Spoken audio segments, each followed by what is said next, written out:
Welcome everyone to the Move with Momentum podcast. Thank you for joining us. This is Bruce Breedlove, John Brooks once again. Say hello, John. Hey, how's it going, everybody? Listen, we have something cool today. So Momentum, today is August 18th of 2020. For those years from now listening to this evergreen content, we've been in business just over 7 months. As of the airing of this podcast, of 71 agents. Why this is important. This episode is about imitation in the real estate market, in the brokerage model market, imitation being the highest form of flattery. And Momentum was created. Our mission statement, once again, is to help our community build wealth through real estate. And we're focused on the success of our agents first. And we know that Momentum as a company will have success if our agents are successful, making money, and are happy, healthy, profitable business owners. Okay, so what we identified is that that's not how the brokerage model is built, and we want to change that. So we built Momentum, right? So what we noticed at first, before we had the validity of, as an organization, when we were new, and we got a lot of feedback, like, you guys are brand new. When we transitioned to being that new brokerage on the street, to beginning to disrupt, to now our competitors are imitating us, what happened there? What happened between when we were new and now when we're disrupting the market, and what changed then so that other brokerages are starting to imitate us? Yeah, I mean, it's been an awesome freaking journey, Bruce. So when we opened January 17th, Brittany got her license in 2 weeks. You got our marketing up and running. And when we opened, we had a flock of people who were already top producers who wanted to join us because they knew us previously in what we had accomplished. So when we opened, people were attracted to the validity based on results in numbers that they could see. And they were attending the classes that we were teaching, because not only was I speaking on stage at national conferences, but I was being paid as the youngest coach for the coaching program to train agents around the country, and then also to travel in Georgia and Florida and teach classes in what we were doing. So the validity was there before we opened, which, to be honest with you, is a big part of our journey, and we're grateful for that. And when we opened, we were like, okay, we understand real estate sales. What is the next thing that we can do? Build a platform to give it all away or burn down everything that we've made and switch gears into something else. We love real estate and we love teaching. So we built a platform where we could do both, right? So in terms of that regard, that's how it started. So when we opened, by the way, our competitors said we were liars. We didn't know what we were doing, that we would fail. I mean, you name it. I mean, we had people tell, you're making a mistake, all this other kind of stuff, like really ruthless stuff, that we were just like, I think it added fuel to our fire. I mean, to be honest with you, I don't know if you've watched that Michael Jordan documentary, but like, don't piss off Michael Jordan. He's about to dunk on you kind of thing. Don't give him some energy. And so that happened. And then what happened was really weird. The agents who joined us, and it's not weird now that I think about it, they joined us, they started consuming the content, they started copying the models and the systems and the marketing that we had shared with them. They started getting results. Well, when they started getting results, they started telling their friends like, hey, this is actually kind of real. And they got attracted to it. And so they're like, okay, so my friend joined this brokerage that everybody else said was failing and is having success. So who is wrong? So now you start to say, who is wrong? Is the people who are gossiping about these people wrong, or is the person having success wrong? But how can they be wrong if the results are there? And then so they start recruiting their friends over. Hey, why don't you come over too? You're going to save, $20,000, whatever, a lot of money on the commissions. You're going to get more value. The education is going to be better, and it's led by people who have actually done it themselves, which you cannot copy, by the way. Yep. So then the evolution of that was basically more bad mouthing and saying that we were going to fail. And then we create new programs because we see that there's a need in the market. And what we did was everything that we thought was wrong from the prior brokerages that we had been at, we're like, there's a gap, and let's create a program around that gap. So one of the ones that we created was the mentorship program. Really cool idea. Why is there not some sort of mentorship program? I know there's real estate brokerages out there that have mentorship programs that are in our local market, but like a real mentorship program, because I know when I came into real estate, I was at a brokerage that had no one who would sit down with me and share with me, how do you write the contract? How do you do this? Everyone seemed so busy, or it was like scary to do it. And I was willing to do stuff for free to just get the experience and just sit at the front desk and take calls and just get experience taking calls and things like that. Why is there not a formal program from these brokerages that are big box brokerages where they can help me get there so much faster? And we were like, you know what, let's just create our own program and trial run this, where we're going to allow a newer agent who typically would not qualify for Momentum Realty, because we have standards. We're one of the very few brokerages that have standards. And let's bring them in and train them up while they provide leverage to a mega producer. Took off. Literally the next day, we said, like, we were having success with it. We got copied by the competitor that has a very similar business model to us, but they don't have standards. And it was really, we're like, oh, okay. But now the question is, how do you know that their mentors have validity? Because it comes down to production. So you need to make sure that the person you're actually learning from has a high level of success. So a good question would be to ask your mentors, what's your net worth? What was your net income that you brought in last year? Because who you choose to model yourself after is really the most important decision that you can choose. It'll determine your income, and it'll determine your lifestyle. So the transition, what you're saying is between we were the new kid on the block to, oh, the competitors noticed, like, oh crap. And then to now is the fact that there was real success that was being talked about freely by the people that chose us. And by the way, big shout out to the OG Momentum agents back from January, February, March, because we're like, our mission's the same, but the brokerage looks much different and better because we're constantly asking for feedback. We're constantly getting better. So huge shout out if any of the OG agents are listening. Huge shout out. Back to the main point here. So that was the difference in when we started achieving results, which we knew would happen because we knew that there was a gap. We capitalized on the gap and then created results. And then it switched into like, oh crap, they're doing something. And now we want to copy, which one example of that is the mentorship program, because the agents inside our organization are having such a level of success that we realize like they're hitting a natural ceiling and they need help. Again, there's a gap, right? There's a gap. We capitalize on the gap. We are now able to accommodate newer agents who don't have the expertise that a top producer does, pair them up with the top producer, and boom, they both exponentially explode. So again, results, right? So then the difference between being is really validity. We gave ourselves validity in the programs that we instituted. That's when people started copying us. So my whole thing I want to communicate here is that you're either, if you're copying somebody else, that means inherently you are naturally behind, right? If we've already established something that someone else is copying, then that person is copying is automatically behind. So if you're part of a brokerage, and this is bigger than just real estate, if you're part of a company that's copying others, then you're behind. And you need to realize that. And why are you not the leader? Why are you not part of an organization that's the leader? I'm getting fired up. Go ahead, John. I hear what you're saying, Bruce, and I would like to add to that. This is business. Everybody copies everybody, and the goal is to copy and improve. But to copy just to copy doesn't make sense. Like, we picked our business model because we wanted teams to be able to operate profitably, right? It was purposeful. It had a purpose that would add value. But when you're a company and you're copying somebody else just because you're copying them without like some real purpose behind it, that is just a shiny object, let's say. Or you're copying them and you don't actually have validity in the people who are the coaches who are coaching and all that kind of stuff. I'm not saying that we're perfect. We copy people, we fail.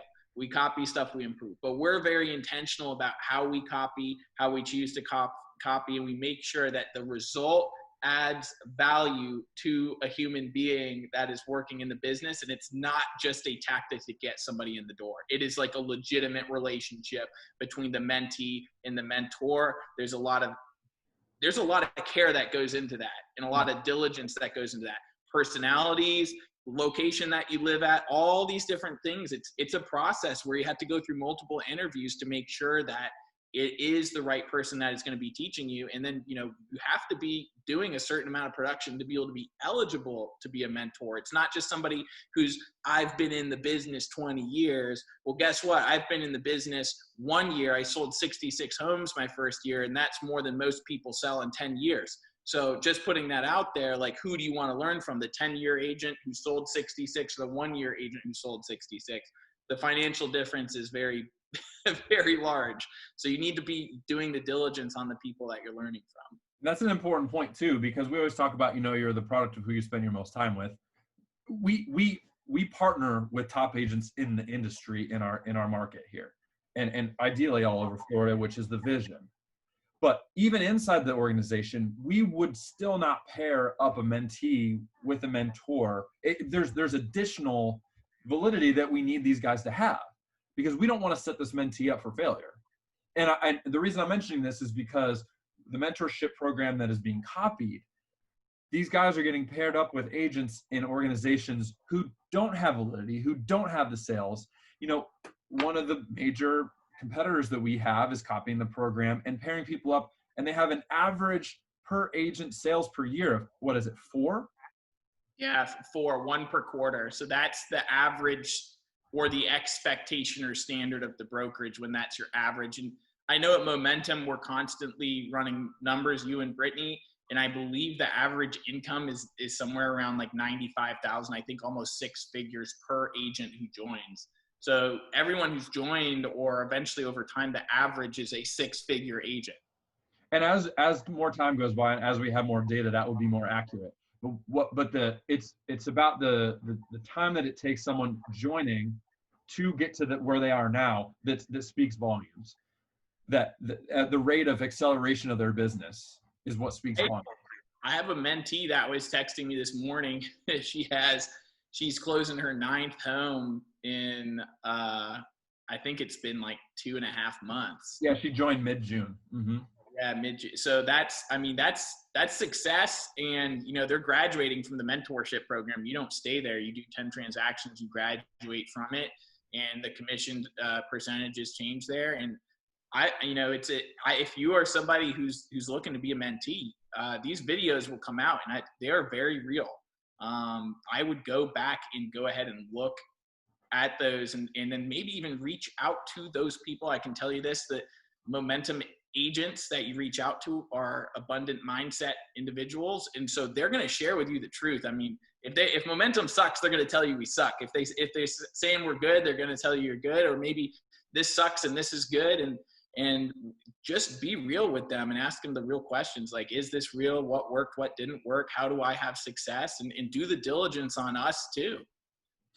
Yeah, we're extremely transparent, like you're saying. And another thing, so we talked about copying the mentorship program, and being the brand ambassador, I've been part of it since Momentum began. One thing I realized about brokerages is that, along with our mission, right, we're focused on helping our community build wealth through real estate, but they're focused on the shiny objects that attract people. I wanted to go a different route with speaking about Momentum's success, because it's not about me, it's not about you, it's not about Brittany, it's not about anybody in leadership. It's about the people that join us and them telling their stories. From the beginning, I've spent a lot of energy and time bringing these people in and saying, tell your story. And that attracts people. And then not only that, but your story when you started, and then your story 3 months since you've been here, and what's happened. Tell me about your life, how it's different, what the profit that your business is making, how it's affecting your life. And once we started getting that message out there, what happened? Yeah. And I gotta be honest with you, it's not all rainbows and butterflies. I mean, there's agents who call me. I probably talk to 10 agents a day about legitimate business problems. and they call them, it's breakdowns and breakthroughs. It is not like someone joins momentum and it explodes. There's challenges. You're going to have problems. There's going to have deals that fall through. You are going to have mental, there's stuff that happens in sales where it's a roller coaster. Though it's really helpful to have somebody who's ahead of you who have gone through that and says, like, that's how it is. Keep going. Push through it. This is a limiting belief. Like, you can get to the next level. Here's all the things I suggest you do. That's exactly what mentorship is making the connection between you and somebody else who truly has your best interest in mind, isn't just there to build a program. Someone who actually genuinely wants to help you, you genuinely want to help them. And because you're together, you're both producing more than if you were apart, and it's happening faster and faster and faster. It is. And, I was talking about telling the stories and the way of telling agent stories, the successes, the failures, the progress, the defeats, all of it, that even got copied in our market as a way to attract agents. Well, Bruce, that just means you're doing your job. I mean, look, if they're doing something better, I'm not blaming these other companies. They have to do something. They can't, this is business. We're growing very rapidly. We're growing with the best agents in the market, not with the new agents or agents who are not doing so well.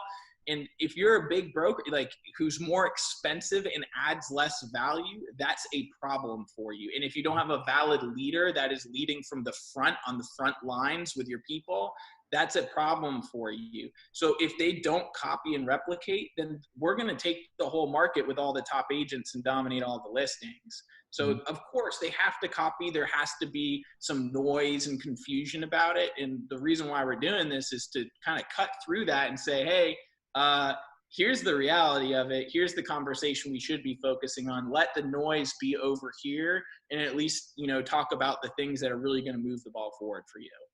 So I like to bring all this back to actionable events. Like, if you're someone consuming this, if you're someone listening to this, John, how do you sort through the noise in all the imitation that's going on? Because when we sat down January 1st, we were copying another large brokerage's commission model, the exact numbers almost.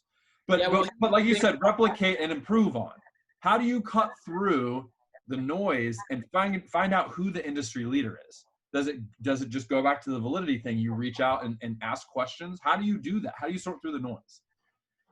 That is a great question. And at the end of the day, it's like units per agent, volume per agent, profit per agent. Like that's really, number of agent doesn't mean anything. Like, you could have 2,000, 5,000 real estate agents, but if they all do one deal per year, then you just have a lot of onesie twosie agents. That's the average. So who are you going to learn from? Because that's your average. If I were you, I would look to say, who are the top producers in the market? What brokerage are they at? Why are they at that brokerage? What does that brokerage add in value? Is it the brokerage the reason why they're successful? Or is the agent just successful wherever they go, right? These type of questions. Or did an agent who wasn't successful join this brokerage and then become massively successful because they joined? So you need to ask these validity questions along the way. And the one thing I would say about splits too is there is nothing anybody has right now that momentum can't buy for like $100 a freaking month and then give it to our agents. And like, it is so funny to me, like printing or office space, like these website, business cards, like all of those things are $5 conversations that are distractors. And I know you want to have them and they're important, but they're not the most important, right? Mm-hmm. There's probably a list of most important things, and you're asking about the things at the very bottom that are the easiest to do. The question should be, who am I learning from? What's your training and coaching like? And then, is this financial model viable for my brokerage? So let me put this in the language a real estate agent can understand. What are the most important things when you're searching for a home? Location, layout of the home, and condition. In that order.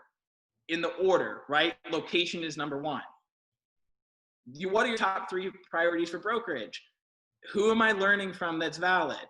What does the continuing education look like? Does the financial model fit my goals? Am I getting as much value back as I'm putting into it? Right? So like, these are the, like those are the priorities. Like, I'll just tell you, like, that's it. Like, those are the questions you should be asking, because at the end of the day, you are going to grow to the level of the people around you. And if the people around you are doing 4 units per year, that's your growth. Mm-hmm. If they're doing 6 figures, that's your average, right? There's a big difference. And so you need to really think about, who do you want to be? Do you want to be this average or that average? Why are they different? So now that we know what questions to ask, if I'm someone who's trying to research a brokerage, how do I contact the correct people? How do you go about that, trying to ask these questions? Because I know at Momentum, if you reach out to any of our agents, they will have that conversation with you, because we talk about it so freely. How do you, if I'm looking at a brokerage that's not us, how do you know who to ask that question to? Like, who do I email? How do I find them? Leadership. I mean, every brokerage has someone who's like a team leader. Like, you would want to reach out to you, Bruce, or Brittany, and have a conversation about them. And the question should be, who has the most validity in your brokerage? Mm-hmm. Can I talk to them? Are they open to talking to me? Right? Because then you see if there's communal wisdom transfer. Really important. I would interview. I would do diligence. I think a lot of people get excited when they get their license and they just rush into it because they just want experience. But hold up, like, if you don't do your diligence up front, you're going to pay for it on the back end. Mm-hmm.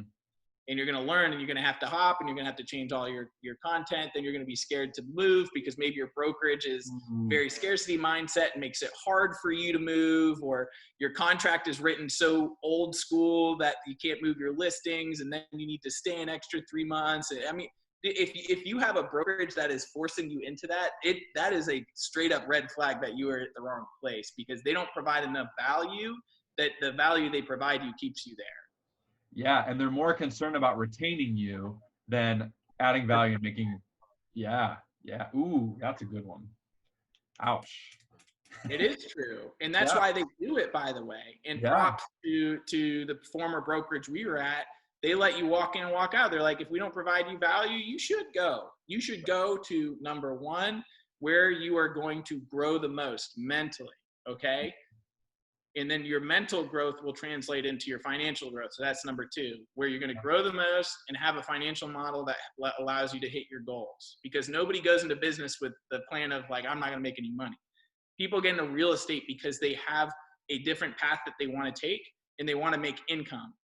Income doesn't just come like that by just becoming a real estate agent. You have to educate yourself. You have to surround yourself with a tribe that's accountable. You have to take massive action. And it helps having the education and tools available from people who have actually done it before and are doing it in a large action right now. So that goes back to the whole reason for this episode, imitation. When you're learning from someone, you're imitating what they do, right? So imitation truly is the highest form of flattery, but you're imitating people who have these conversations keep going back to validity. Like, ask the questions, for goodness sake. This is episode 1, 2, 3, 4, 5. If by now you don't know the right questions to ask, we're gonna have 5 more episodes, so stick around. But what I just realized in talking about this is that we see imitation as like, oh, they're copying us, and we are getting copied. But the bigger reason for this is imitate the right people. And if you're imitating people who don't have that, then it's false. It's vanity. It's you're not going to be successful. So being an industry leader in our market, we have to keep adding validity, and we do that by moving with the market. For instance, John, the vision for Momentum was to have this banging office that had ping pong tables everywhere, that everybody comes and wants to hang out. We had that conversation multiple times. But what happened?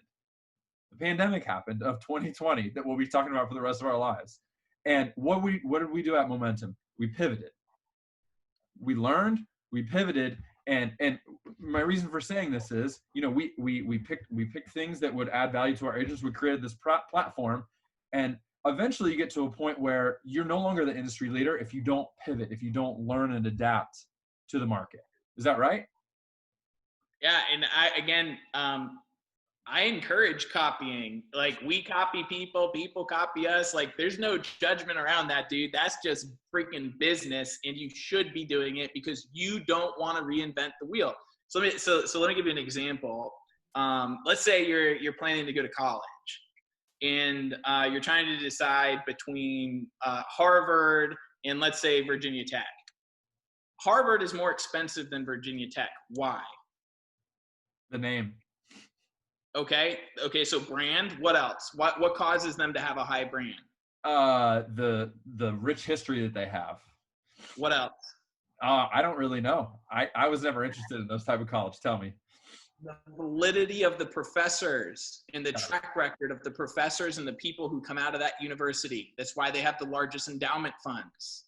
It comes down to validity. Well, what if you could go to Harvard on a Virginia Tech plant, like cost structure? Yeah. I'm saying, what if you could go to Harvard for the cost of what it is for Virginia Tech?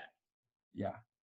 You would go to Harvard. I mean, what if you could, like, ideally, like, if there's all these different schools, they all offer the different things, maybe in a different way, but one of them offers the same validity, but is 1/3 of the cost. Yeah, it's a no-brainer. So that's what I'm saying here is, in the real estate brokerage world, the only way you're able to tell is, like, when you go to college, how much freaking research do you do? You spend months figuring out which one you're going to go to. Well, guess what? Your cost structure and the value you get out of is going to be equivalent to, like, freaking going to college, because I paid $44,000 to my first brokerage I joined in my first 8 months. Ooh. That was a business mistake. How many rental properties is that, John? At least 2. I mean, you know what I'm saying? So, like, but I got no value in return. 0. I literally got negative value because I had to figure out how to get out of there to learn from somebody who was doing more than me. Mm-hmm. Mm-hmm. So that's, like, the conversation is really important. Just like you research colleges, just like you research everything else, you research different cars, you can go for test drives, all this kind of stuff. Like, figure out what you're going to get the best bang for your buck. Don't go somewhere just because your friend's there. What if you go in because you're friends with this person and then they're failing? And then you're basically just going into a failing environment by choice. And by the way, when you get into real estate, it's a business. It's not a friendship. It's like, you're there to make money again. That's where the conversation should go. Yeah, so the often imitated but never duplicated Momentum Realty for now. You gotta do something to keep your brand relevant and interesting and add value. The problem I think that we're talking about is people imitate without the intention of getting value to the other person. The takeaway really for someone who's listening, who's trying to make a decision about their brokerage, is, again, looking into where did this idea come from, and this, can my brokerage or can the business that I'm a part of execute and provide value to me? It's just a constant conversation and relationship you should be having with your brokerage, with the business. This is, again, bigger than real estate, but in our industry, it should be a constant evaluation of what's going on. It shouldn't be a singular conversation. It shouldn't be a singular decision. It should be ongoing. It's a constant conversation. It's a constant relationship, because as the market changes, is my brokerage keeping up? Yes or no? And the reason I wanted to get this message out there is because what we see happening is the imitation without the validity. And what people need to realize is that it's happening, and the success of their business depends on who they partner with, because, again, taxes is number 1, brokerage splits is number 2 as far as your cost in your business. So are you getting the value? Yes or no? And is it just vanity? Is it just imitation that you're seeing and is keeping you there? Ask the hard questions. Yeah, I don't think they're hard questions at all. It's just knowing which questions to ask is the more important thing, and now you know. So let's wrap this up, Bruce. Yep. All right. Until next time, guys. Thank you very much. All right. Thanks so much.